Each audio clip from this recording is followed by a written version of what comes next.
Hello, everybody, and welcome to another episode of Go Big with Micha.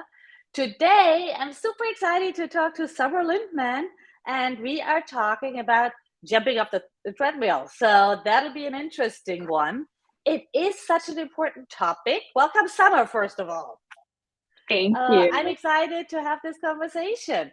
Um, it's such an important topic because the pressures seem to be getting higher and higher, and most of us have been raised to actually go after more all the time, more money, more better life, a larger house, better car, all these things, and it's hard to decide how much of it is what we really want and how much of it is something that society tells us. Okay, and now we have a thing because okay, there we go. I just needed to check that we are actually live on LinkedIn. Yay. All right, we are. So now I can turn it off. But for you all out there who are here to watch us live, please feel free to throw into the chat whatever comes up for you, questions you have for Summer, anything that interests you about the topic, so that we can show it and respond right away. If you are watching the replay, then please feel free to reach out. There will be the information for both Summer and me in the comments somewhere, easy to find. And so we all welcome any questions or comments after the show too. All right. That said, let me tell you a little more about Summer. So Summer Lindman has over 10 years of experience building and coaching teams in corporate and startup environments. So she's a real pro at that. And most recently, she served as the president and CEO of Talkable, a San Francisco-based technology startup where she led a multinational team of over 80 employees. She's still in San Francisco, but surprise, surprise, spoiler alert, she's not the president and CEO of Talkable anymore. But during her tenure, she drove the company to really amazing, not only to profitability, but really high profitability, grew the business to 8 million in revenues, and really focused on the success and happiness of the employees. So really amazing. But I just gave the spoiler alert, and we'll talk about that very soon in her coaching practice, because that's what she's doing today. She has a leadership coaching business. Summer helps people identifying as women, typically late 20s and in their 30s, to identify what matters most to them, harness their power within, and design a life that matches their values and preferred emotions. Their values. That's where we come in from, the larger house, better car, right? It's often not what we really, really want. So she uses the principles of the Enneagram. We'll talk about that too, because I'm a huge fan of the Enneagram. Conscious leadership and mindfulness practices to create a customized plan for each person she works with. As far as education goes, Summer has an MBA from HEC in Paris and a BA from USC in operating arts. She lives in San Francisco with her partner, and she enjoys traveling, spending time outdoors, and working out. Welcome, Summer. Thank you so much. Excited to be here. Great. And so now we have to resolve this mystery immediately. There you are, Totally. a CEO and president of a startup, and already scaling startup. So, and all the things. And now here you are as a leadership coach. What happened in between? Totally. And in order to get to that, I'll probably start just a little bit further back. I think, as you mentioned, I grew up very much with this mindset of a linear path, right? That I'm going to choose something, I'm going to get really good at it, and I'm going to keep working at it until I master it or I succeed at it. And so I think I was a little bit of a, success junkie in a way, that Mm-hmm. I wanted to continue to excel at things that I was good at. And so I actually started with opera. You mentioned, my BA is in operatic arts, and that was very much an early part of my both childhood and my early adolescence was perfecting that craft. And so I jumped off almost a few different treadmills in my life, but I got to the end of college and I realized this isn't something I actually want to continue to pursue. And so I said, at that moment, I pivoted into business and said, this is what I'm going to go Mhm. all in at, and climbed the corporate ladder in my first job out of college, went and got my MBA, and then joined Talkable after my MBA and was obviously successful in climbing the ladder there, so to speak, and first started in customer success, became the CEO. And as I got that job title of CEO, I had been telling myself for the 10 years prior that that was the pinnacle of success, right? This was what I was working Mhm. for. This was what I was putting all of my Yeah. energy Yeah. into. And, I had visualized it. I had had it on my refrigerator at some points of my career saying, keep going, you're going to be CEO one day.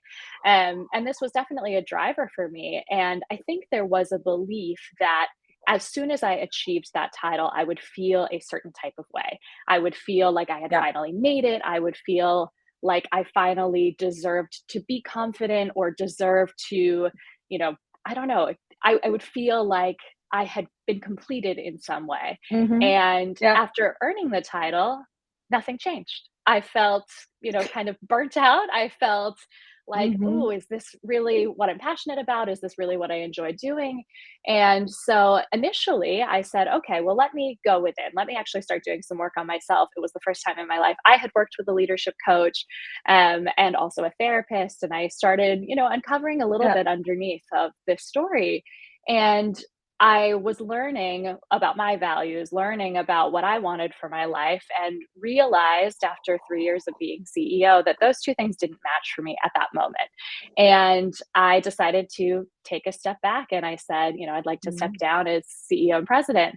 I still serve on the board of the company and I'm very happy to still be a part of the journey of that startup. And at the same time, recognize that that role for me at that time in my life wasn't something that was continuing to fill my cup. And I think, especially after the pandemic, so many of us had reevaluated our Yeah. values and what it is that we wanted for our life. And so I decided to walk away. That's amazing. And the thing I didn't hear in this, and also didn't read in what I read of you before, is toxic environment, because that's what very Yeah, often prompts women to take that step. It totally. doesn't sound like you had that. I mean, it was probably a very high pressure environment, but For being a sure. startup. No, exactly. No, I, had a fantastic supportive team, most of whom I had hired or had worked with for many, many years. And it really did feel like a family. So I think there was a lot of me that felt almost, am I abandoning them? And ultimately, I had to choose what was best for myself at that moment. And that was hard for me. Yeah, I bet.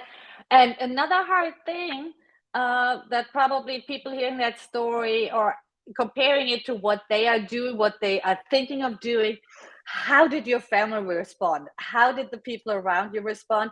And if they responded as most of our families would be expected to, how do you handle that when you are so new to making that change? When you can't stand all confident yet and say, "See, this was totally the right thing." No, absolutely. It was difficult. I definitely got a few raised eyebrows from the family, like, wow, Mhm. you've worked so hard for this. Are you sure this is what you want? My Yeah, family's very supportive and they got on board yeah, eventually, but it definitely there was a moment of transition and just a moment of, are you sure? And I think that also had me second guessing myself and, yeah, having to again go within and say, is this the right move? Is this really what I want? And do I feel confident in making this decision on my own? And I think that was also a big shift for me was how do I make these decisions not from externally what people are telling me to yeah. do and what's good for me based on their perception, but what's actually good for me based on my internal knowledge and wisdom. And yeah, and that's difficult. That's difficult for everybody, right? And what would you say to someone, let's say a client of yours, who is struggling, and because I'm sure that's one of the big topics as you work with Um, people, uh, should I stay or should I go? Especially you're in San Francisco, you know a lot of people from the startup culture.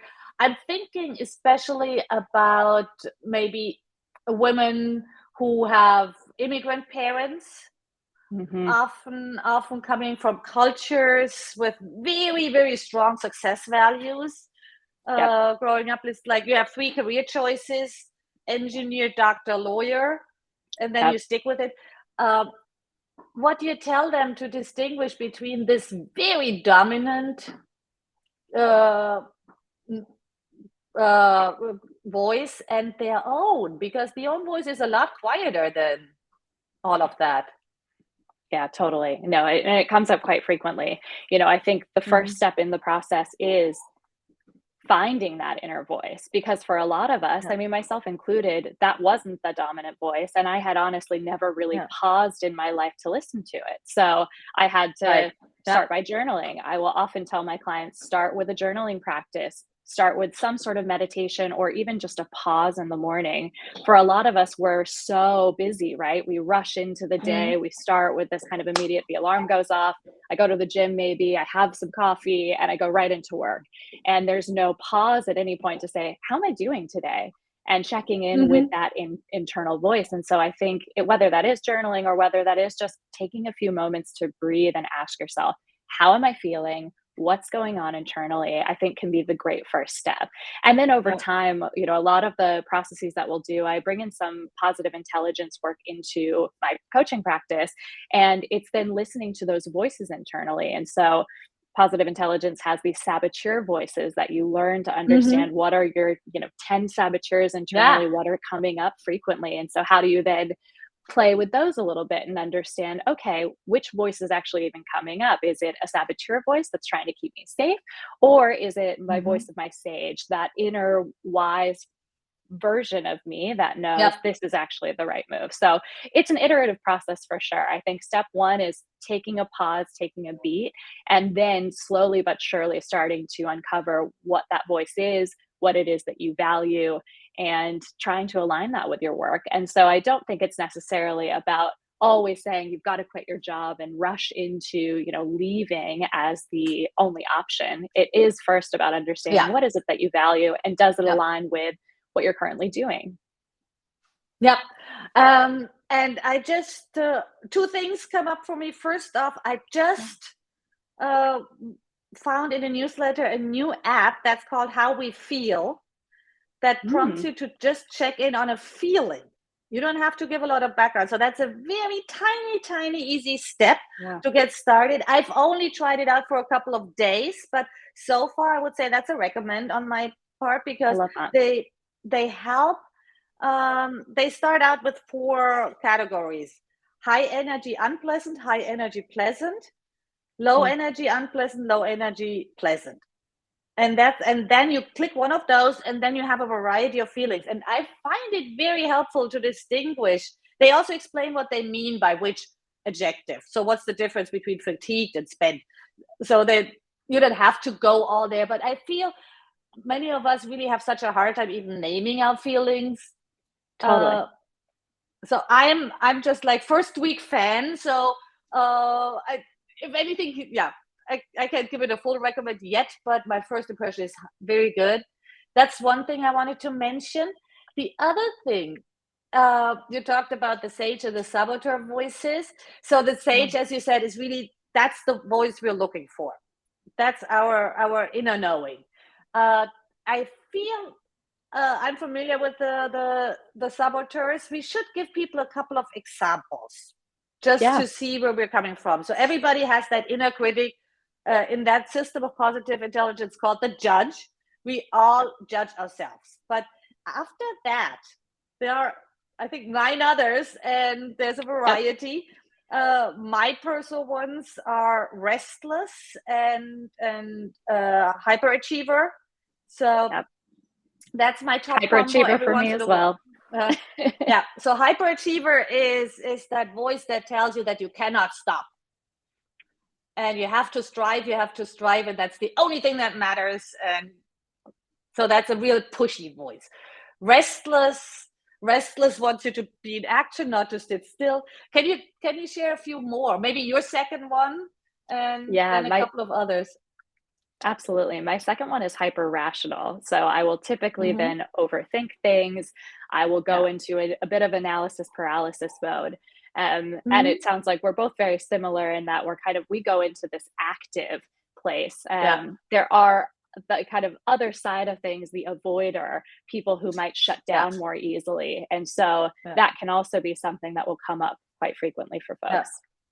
Yeah, it's a little bit like, are you more a fight, flight, or freeze person? We are Exactly. obviously in the fight mode, just like do something, and then the Yep. other modes exist as well. It is very interesting. We should share that. I'll share that afterwards, Yeah. because I am usually not a big fan of standardized anything and testing, and I really absolutely am anti Myers-Briggs, very strongly Mm, so. I think DISC is for Ba. So I have very strong opinions about those things. But yeah. that saboteur assessment is interesting because it also changes. It really is more about, uh, where are you criticizing yourself right now? Mine changes, or at least in intensity. Um, the other thing I really love, and that's my not that smooth segue, but is the Enneagram, because the Enneagram really doesn't see you as a fixed personality. That's what a lot of those tests do. Exactly. The Enneagram is really more about what motivates you, what gets you going. Yep. Um, you probably can guess what type I am. But I'm a seven. I'm a seven. Sevens are fun driven. Sevens Yep. also always need the high energy. Sevens, I'm also ADHD, so squirrel syndrome, shiny object syndrome, squirrel brain, all these things. Um, Tell me a little bit more about, maybe tell our listeners a little bit more about the Enneagram Yeah. and how you use it.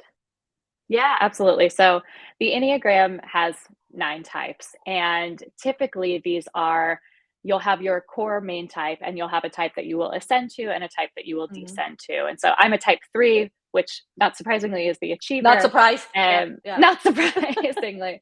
And I've actually used the Enneagram for years. I even used it at Talkable with my leadership team. I Yeah. found it very helpful to be able to have the information to how are people responding, especially in high stress moments, Yeah. and to see the patterns and shifts. And we had a lot of sixes on our team, and so we'd have a lot of people. That's the loyal skeptic. So there's someone who are asking a lot of questions, and so it was always Mhm. very interesting. We'd get into a conversation, and for me, I would be like, let's move fast, let's go, let's make a Yeah, decision, yeah. let's do this. And interestingly, I ascend to the type 6.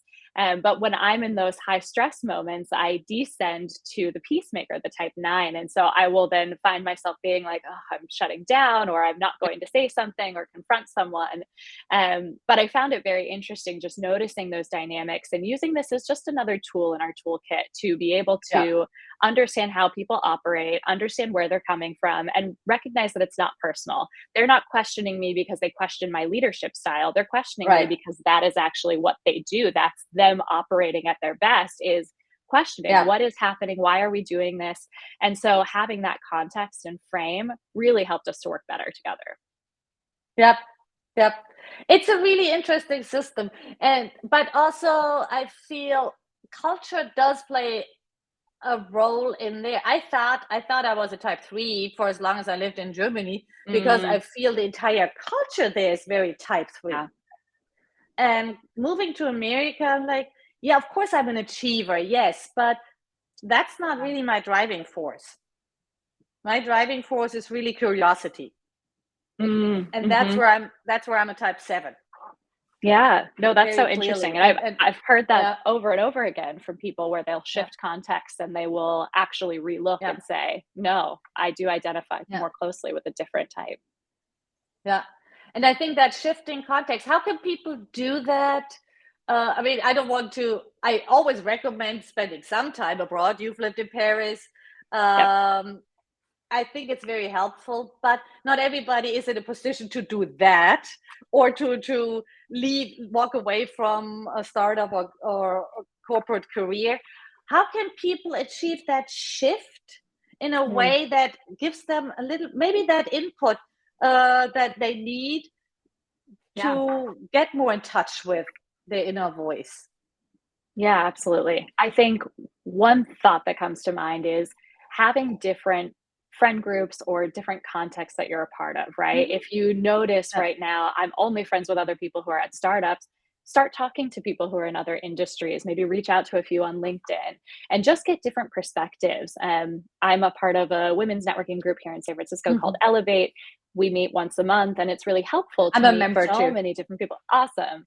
And it's so helpful to meet so many people from different industries, different backgrounds, Yeah, and just start to have those conversations and see, oh, outside of my industry, how are other people operating? What motivates yeah, them? What are their stories? So I think that's a good one. Obviously, working with a coach can be super helpful because that way yeah, they can mirror back to you what are they seeing. They can provide a little bit more context as a shift as well. So I think just having engaging with different people outside of your typical spheres. Of course, if you're only getting feedback yeah, from your family and peers in your same industry, then of course you're going to kind of continue to maintain though an echo chamber, if you will, of yeah, the same kind of thought. yeah. Yeah, and I think that's very important because we always think of our family or maybe old friends. I have a couple. I have a couple very Yeah, small group of friends, like really from one from grade school, one from middle school, one from high school. Those are the people. Yes, they are the people who know me best with my family. But that doesn't necessarily mean that they have a long-standing idea of who I am. That doesn't mean that they are super ideal to talk to when you're trying out something new. So there's a lot of value in those networks you described who meet you. Those people meet you as a clean slate, yep, right? They meet you now, and you tell them, "This is what I do. This is who I am. This is what I like." And they absolutely. take that first of all at face value until they get to know each other. So especially in those times when you reevaluate, they they can come up with very different perspectives than the people who've known you for a very long time. And yeah, Absolutely. No, and I so think they can that's a actually really also important provide point. a great place to test some of that out, right? You can say, I'm going to Mm-hmm. go to this networking event and I'm going to just see who I meet. And I can even, when I was first starting to coach and I was playing around with what's my niche, what's my messaging, it Yeah, was really helpful to go to those events and say, okay, here's what I do, here's who I am, and practice it a little yeah, bit and see how did that feel? Versus the next time, maybe say something slightly different, see how that felt. yeah. I did that with like Chamber of Commerce speed networking events Yep, because I it would love give that. me a chance to just say things that it really didn't matter that much, because I would keep in touch maybe with two or three people of the big group of people, but they were just like there were tables of eight and everybody had a minute or two, and then there would be Yeah, the next table. And it's really just about trying out things, hearing yourself say it, maybe seeing how others respond. So yeah, playing around with it a little. um, absolutely. so, um, what if someone works with you or does the work on finding those inner voice a little better and say, okay, there might be things I don't like about it, but still, I I don't want to leave. For me, corporate or startup culture, with its that I mean, everything has upsides and downsides, but Of this is a course. compromise I'm willing to make. So they want to stay, which is mostly the people I work with, because I feel we need women out in these power positions to change the world. Sure. Um, but how do you how do you help them? Because that's also not easy, right? Yeah, no, for Especially sure. if they have kind of thought about it and then say, Yep, "No, I'm staying." It's not necessarily the easy way, but for sure. Yeah, yeah. I think it's recognizing a few things, right? I think it's recognizing one, what is the energy that you are bringing to that situation? So are you forcing yourself to stay or are you actively Mhm. choosing to stay? And so I think that's important. If they are making this conscious decision and saying, I'm actively choosing to stay, let's actually list out what are those parameters with which they are Yeah. willing to Yeah. stay, right? Maybe Yeah. there are some non-negotiables that they've discovered in that self-inquiry that, you know what, if you are dealing with a toxic boss, I'm not willing to stay if that person is still in my Mm-hmm. day-to-day. Yeah. However, if I can move to a different department, I am willing to stay, for example. Mm-hmm. Or let's say, you're working too many hours and you've never been able to set boundaries successfully. Actually writing those criteria and saying, you know what, I'm going to stay as long as I can shut off at 6 p.m. every night. And I'm going to hold that boundary. And so I think that can be really scary for people. But I think these are the things that Oh are yeah. necessary. If you're deciding I'm Yeah. going to stay, make sure that you've listed out those criteria that are going to allow you to also still continue to feel true to yourself, and making sure that you're not shifting into that I'm forcing myself, I'm pushing myself to stay here. Yeah. I love that. I love that because that's very concrete, very specific. And Yeah. I feel that sometimes the word value comes up and I'm like, oh my God, now I'm all the way up there. But Yes. what it really comes down to is here, what do I need? Do I need to be able to go to the gym 4 times a week? Is Yeah. that the thing that really keeps me going? Do I really want to have dinner with my family every night? Is that my hard boundary? Whatever it is, right? So Absolutely.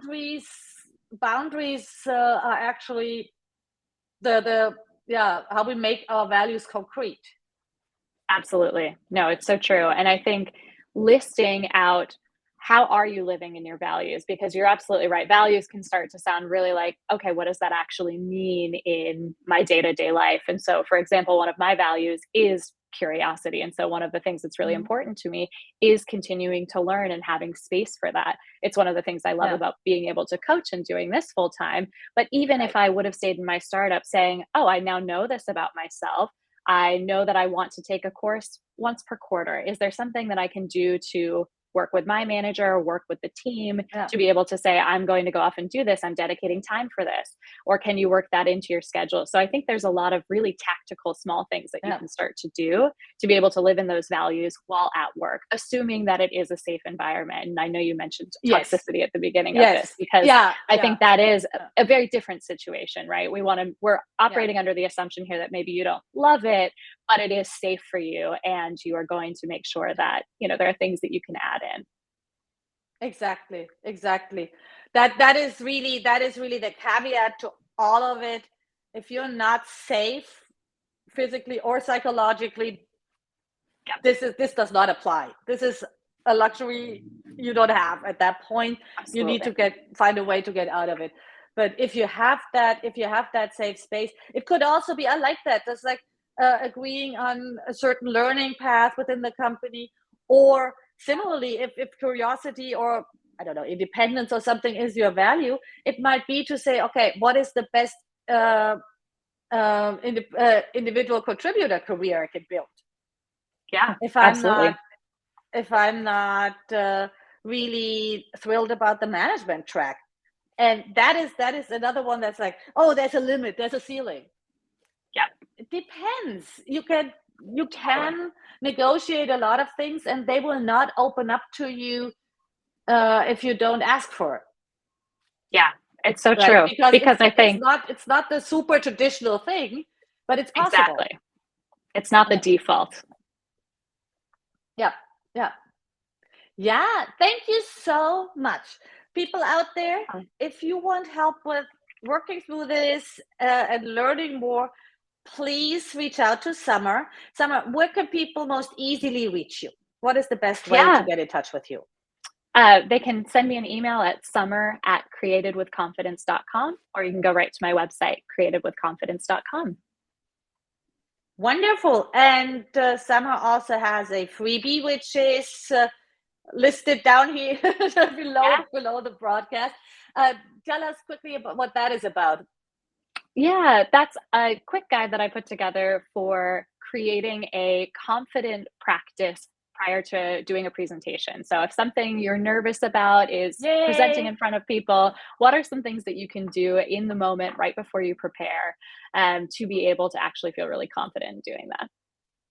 Love that. That's so important. And it Yeah. seems like public speaking is fear number one in the US. So I don't know why, because most Americans are so good at it. But never mind. Download that and get on Summer's calendar if you want to talk more. And thank you so much for being here. We will have one last episode in this season. I don't know if LinkedIn Lives have a season. That's in 2 weeks. Ari and I will talk about personal branding. So I'll see you there, and have a great rest of your week. Thank you, Summer. Of course. Thank you.